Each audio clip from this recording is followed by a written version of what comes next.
Buenos días, amigas.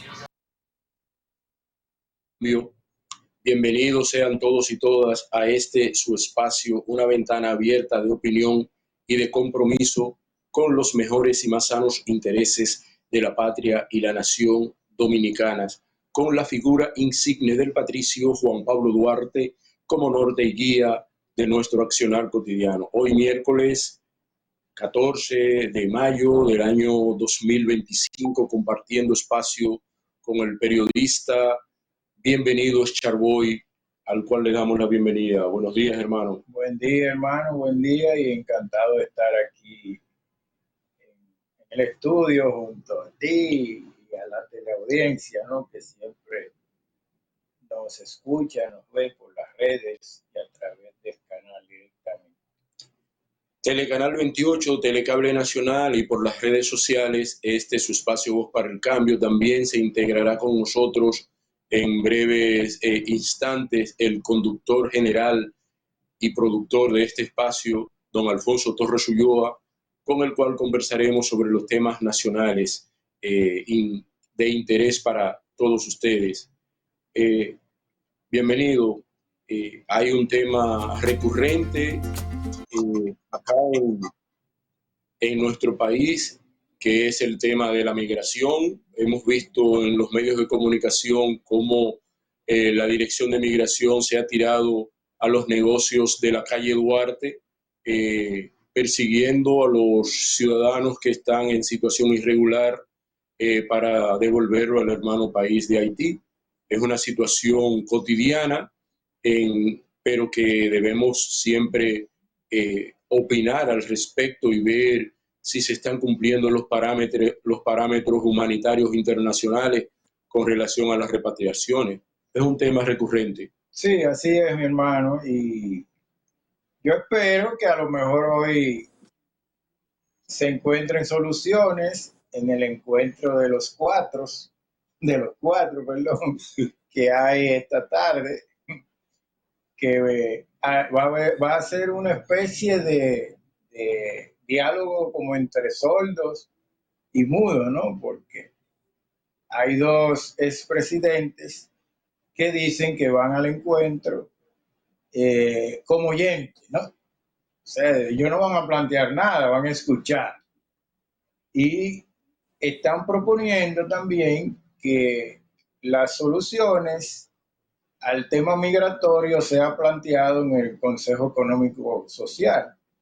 Es una especie de evasión de responsabilidades, por ejemplo, del Estado, que con un Estado espinoso, principalmente con el tema de la regularización, que se está planteando de nuevo y que grupos ultranacionalistas se oponen, y el gobierno no se va a atrever a apoyar directamente un nuevo plan, sino que va a delegar en el Consejo Económico Social. Ahí vemos al hermano, a don Alfonso, que se integra al panel. Bienvenido, Alfonso. Yo quiero preguntarle a nuestro conductor general, don Alfonso Torres Ulloa, para que entre en el espacio.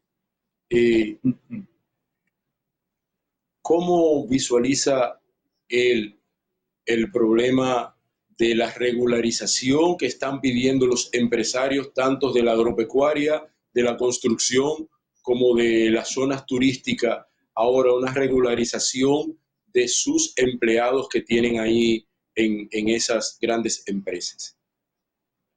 Adelante, don Alfonso. Muchas gracias. Saludos para los dos, saludos para los amigos que están en sintonía y los que nos verán con el paso de los minutos o después en tiempo diferido. Muy contento de verlos a ustedes ahí en el estudio.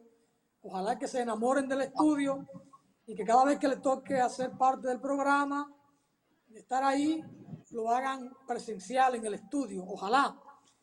Y si no, bueno, pues nos seguiremos encontrando mientras a Aristóteles le pasan el café allá en la oficina. Pero ojalá lo hagan desde ahí siempre, siempre que puedan, por supuesto. Mi saludo. Bueno, Charboy decía, Ponzarate inicia el programa con el tema migratorio, el tema de del papel que está jugando ahora migración y todo el tema de los allanamientos, de la búsqueda de personas que no tienen documentación o que no tienen un estatus, digamos que legal en términos de derecho, en términos de papeles, ¿no? Y entonces hoy se inicia una conversación entre 4 individuos dominicanos que son privilegiados en la sociedad dominicana, en tanto uno es presidente actual y otros 3 lo fueron.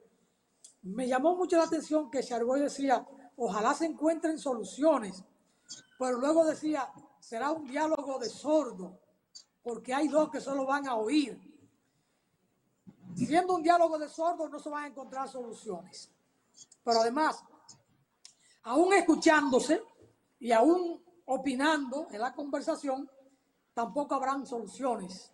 Es decir, yo no me hago ilusiones de que los responsables, no voy a decir los responsables de la crisis, pero tienen una cuota de responsabilidad en diferentes grados porque han estado al frente del Estado Dominicano y no han buscado soluciones definitivas y en un marco de respeto a los derechos humanos y no han tenido la suficiente actitud, yo no voy a decir que beligerante, pero actitud digna desde el Estado Nacional para tener como interlocutores a los que están en la otra parte o del lado de la nación haitiana.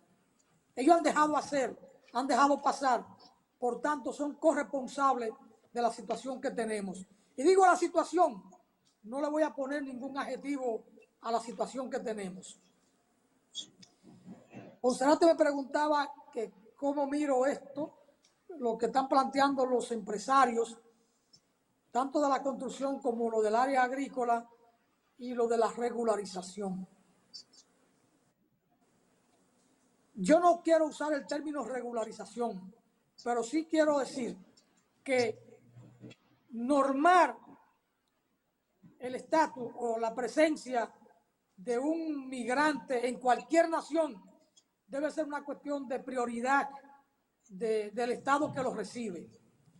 Porque una persona con un estatus irregular en términos migratorios o en términos de derecho no ayuda mucho a una convivencia con respeto a derechos humanos, con respeto a derechos esenciales de la persona migrante. Por ejemplo, quien no tenga un estatus regular, y digo regular en el sentido estricto de derecho, que tenga su residencia permanente o provisional o temporal, entonces no podrá accesar o acceder a otros derechos de servicio, en salud, en seguridad, en términos de sus derechos laborales, una cesantía, un pago justo, un pago a tiempo, que no se vulneren sus derechos porque tiene una situación regularizada. Entonces, esos son aspectos fundamentales para el inmigrante, el que llega a un país, sea República Dominicana, sea Estados Unidos, sea España, para poder tener los derechos normales como trabajador y como persona. Entonces, eso es esencial. Ahora, un plan de regularización como aquel que se intentó, ahí yo no estoy de acuerdo. Ahí yo tengo una mirada distinta. Lo primero es que quien va a llegar a un país debe hacerlo de manera regular. Debe hacerlo de manera regular. Sea el dominicano que va a España o que va a Estados Unidos o a cualquier parte de Europa, o sea el cubano, el ecuatoriano, el ruso, el chino que va a llegar a la República Dominicana, para evitar una cuestión que es criminal, y es la trata de personas. Recuerden que hubo un diputado en La Vega que trataba con chinos, y la trata de personas, sea con haitianos, con chinos, con cubanos, es irregular y no debe ser ni aquí ni en ninguna otra parte del mundo. Aquello de la vuelta por México, muchos seres humanos perdieron la vida allí, desde haitianos, africanos, dominicanos, porque la irregularidad en el tránsito de la persona expone a los que van a usar esa vía, esta vía o aquella o la otra vuelta por México, lo van a exponer. Y ahí no sabemos por México, en esa vuelta de México o la vuelta de Panamá, tratando de cruzar la selva del Darién, ¿cuánto habrán perdido la vida? ¿Cuánto? Todavía muchos familiares están esperando noticias de los suyos que se fueron por una vuelta X y han pasado 10, 12 años y no saben nada. Simplemente muchos murieron, otros habrán llegado, pero ¿qué porcentaje habrá llegado? La irregularidad es una situación muy lamentable, donde pierden la vida muchos seres humanos, de diferentes nacionalidades, por supuesto, de nacionalidades con menos desarrollo, porque nadie que esté en una sociedad con cierto nivel de desarrollo, con cierto nivel de vida en lo social, en lo económico, va a salir a aventurarse para un país de menores posibilidades. La migración es tan vieja como la humanidad, pero migra el que no tiene en su país las condiciones para vivir con cierta holgura, con ciertas condiciones sociales, culturales, económicas y de seguridad incluso. Muchas gracias, don Alfonso. Es importante su reflexión. Es importante también que veamos el ejemplo de un político que rompió barreras y rompió fronteras con su ejemplo de humildad, de desprendimiento y con su ejemplo de grandeza, de pensar más en su pueblo, en la humanidad, que en su propio provecho y beneficio, que es lo que vemos cotidianamente con nuestros políticos en América Latina y el mundo también. Se trata de don José Mujica, don José Pepe Mujica, expresidente uruguayo, que acaba de fallecer y que contra viento y marea siguió siendo el campesino humilde, el ciudadano uruguayo humilde, junto a su esposa, que también fue miembro del Congreso allá en Uruguay.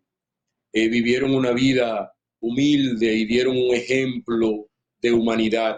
También debemos comentar eso en el día de hoy, Charboy. Sí, ayer sorprendió al mundo, lo sorprendió aunque ya don Pepe Mujica estaba en una situación de salud un poco delicada hace un tiempo y se esperaba, ¿no? Su lamentable fallecimiento. Él mismo había hecho algunas apariciones en público donde daba testimonio de su situación de salud y dejó algunas cosas que podríamos decir que fueron como una especie de testamento público antes de partir de la tierra, ¿no? Y la misma condición hay que destacar de que fue un ex guerrillero, estuvo preso durante mucho tiempo cuando la dictadura militar en su país, estuvo incluso a punto de ser asesinado. En fin, él tuvo muchas virtudes. A destacar que fue un ejemplo para la izquierda en América Latina, aunque en los últimos tiempos estaba siendo cuestionado, hay que decir también esa parte, con algunos pronunciamientos, algunos distanciamientos que hizo desde el punto de vista ideológico con Cuba, con Nicaragua, con Venezuela, en el caso del gobierno de Nicolás Maduro. Y eso también le generó algunas críticas en el litoral de la izquierda latinoamericana. Entonces, también hay que ponerlo en un balance y analizar, ¿no?, en su justa dimensión, Don Alfonso. el ejemplo de Mujica. Adelante, don Alfonso. Bueno, hay dos temas ahora planteados en la reunión de hoy de Abinader con Leonel, Hipólito y Danilo. Hay unos temas muy específicos que van a abordar, no entrarán en los temas nacionales. Por supuesto, no tendrán el tiempo suficiente como para discutir todo lo que hay que discutir, porque además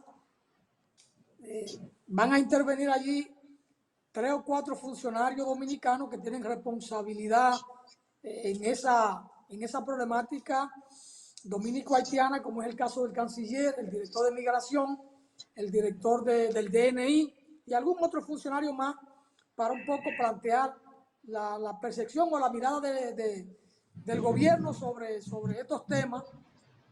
Entonces luego plantear algunas estrategias para ver el tema. Pero esto pasa por ver lo que ellos denominan el colapso institucional en Haití, una situación que es muy, muy difícil. La propia policía de Kenia dice que no puede con aquello y que le han dejado la peor carga, que hay otra presencia policiales allí, pero que se encargan de proteger edificios, mientras que a ellos los mandan a combatir a los delincuentes, a los criminales, como dicen ellos, y que los criminales tienen armamento mucho más pesado, mucho más fuerte, mucho más moderno que lo que tiene la propia policía. Además está toda la queja de que no le pagan el salario a los policías kenianos, empezando un retraso de 4 o 5 meses. Sí, la situación allí es muy difícil y por supuesto también aquí se pone complicada la cosa. Bueno, ese tema habría que, debimos haberlo concluido en términos de la mirada que uno pueda tener sobre esto. Y lo de Mujica, bueno, eso abre también un abanico de conversación muy amplio. Me quiero referir a una parte que decía Charo, aunque en los últimos años, los últimos tiempos, recibió alguna crítica, a veces nosotros, lo de la izquierda dominicana, somos como muy unilineales, solo miramos hacia un lado, o hay que tener la coincidencia plena con todo, y no, cada cabeza es un mundo. Cada militante de izquierda, cuando tiene un nivel de lectura acumulado, va a mirar y a pensar los fenómenos sociales y políticos y coyunturales con una mirada muy particular. Mire, cuando yo tuve mi militancia en el Partido Comunista Dominicano, yo todo lo miraba desde la política oficial del partido. Es decir, yo miraba la sociedad dominicana y la política internacional con la mirada exclusiva del partido. Y sobre todo con ese análisis del día a día que se reflejaba y se expresaba en Habla los Comunistas. Sin embargo, a partir de 1990, cuando a mí me apartan del partido, por posiciones que yo empecé a manifestar, porque viví la experiencia en Alemania y en Europa del derrumbamiento de aquel bloque, sobre todo cuando se derrumbó o derrumbaron el muro de Berlín. Yo estaba allí y empecé a ver la política allí con una mirada a lo interior de lo que estaba pasando en Europa y en el campo socialista. Cuando llego al país, que me invitan a una reunión del Comité Central y me piden mis valoraciones, mi mirada de la coyuntura, porque yo estuve allí como jefe de una delegación política. Cuando yo planteé los puntos de vista que tenía, mire, a los 15 días me apartaron del partido. Es decir, me expulsaron del partido.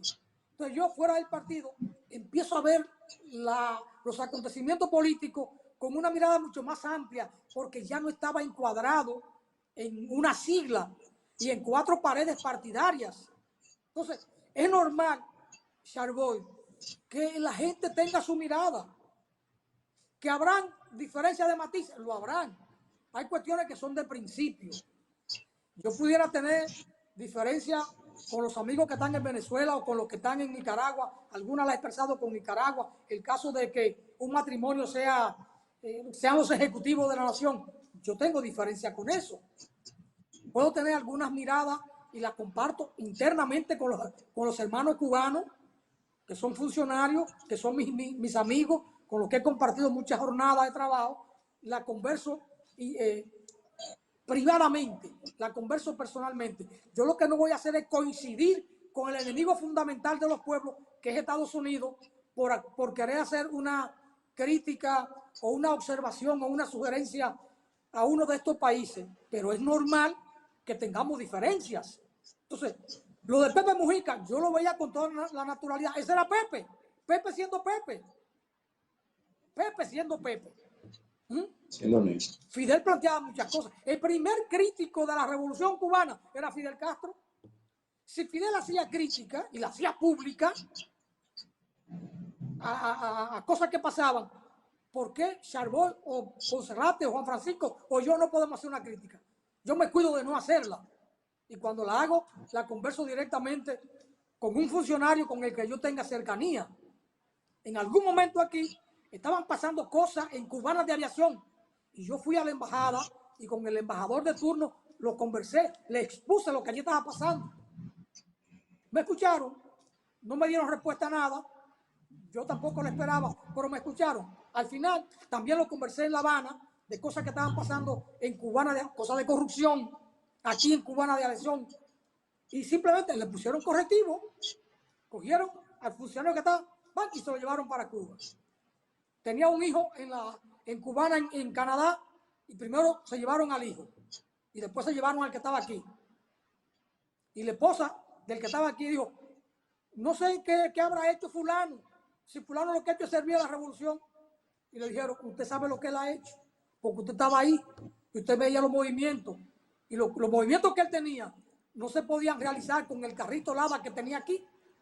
Es decir, no se podía hacer con el salario que tenía.